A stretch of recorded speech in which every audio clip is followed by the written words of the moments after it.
Shalom, kembali lagi dengan Bina Iman hari ini yang saya beri judul Tetap Berpegang Saat Dunia Bergeser. Sebagai anak muda, kita hidup di zaman yang serba cepat dan terus berubah. Apa yang dulu dianggap benar, sekarang sering diperdebatkan. Maka dari itu, di dalam dunia yang penuh keributan ini, kita bisa dengan mudah merasa bingung, kehilangan arah, atau bahkan ragu terhadap iman kita sendiri. Namun, melalui surat Paulus kepada Timotius, Tuhan sedang berbicara juga kepada kita hari ini. Saya bacakan ayat pokok kita hari ini dari 2 Timotius 3 ayat 14-16. Tetapi hendaklah engkau tetap berpegang pada kebenaran yang telah engkau terima dan engkau yakini dengan selalu mengingat orang yang telah mengajarkannya kepadamu.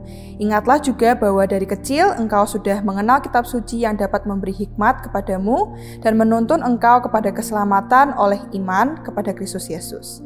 Segala tulisan yang diilhamkan Allah memang bermanfaat untuk mengajar, untuk menyatakan kesalahan, untuk memperbaiki kelakuan dan untuk mendidik orang dalam kebenaran. Ayat ini bukan sekedar nasihat untuk bertahan di dalam kehidupan, tapi panggilan untuk setia dan berakar di tengah guncangan hidup. Paulus mengingatkan Timotius dan kita juga bahwa sejak kecil kita sudah mengenal kitab suci. Ini bukan hanya tentang hafalan ayat atau aktivitas rohani di gereja, tetapi tentang pengenalan yang membentuk hidup. Firman Tuhan bukan sekedar teks kuno, Ia adalah nafas Allah sendiri yang mengajarkan, menegur, membentuk, dan mendidik kita.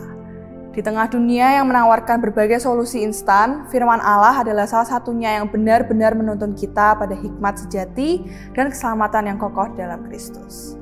Namun, kita tidak bisa hidup berpegang pada firman dan kekuatan sendiri saja, karena dunia terlalu kuat dan kadang daging kita terlalu lemah.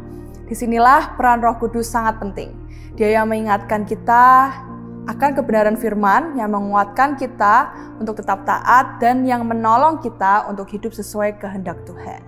Penuh Roh Kudus bukanlah pilihan tambahan bagi orang rohani, tapi kebutuhan penting bagi setiap anak muda yang ingin bertahan dan bertumbuh di tengah perjuangan hidup. Jadi, ketika kita mulai menjauh dari iman, ketika tantangan datang silih berganti, atau ketika godaan ingin membuat kita menyerah, ingatlah ada firman yang hidup dan Roh Kudus yang menyertai kita semua. Mari kita tetap berpegang pada kebenaran itu, bukan dengan kepala tertunduk penuh kekhawatiran, tapi dengan iman yang teguh, karena hanya dengan itulah kita bisa bertumbuh menuju kedewasaan rohani. Teruslah semangat!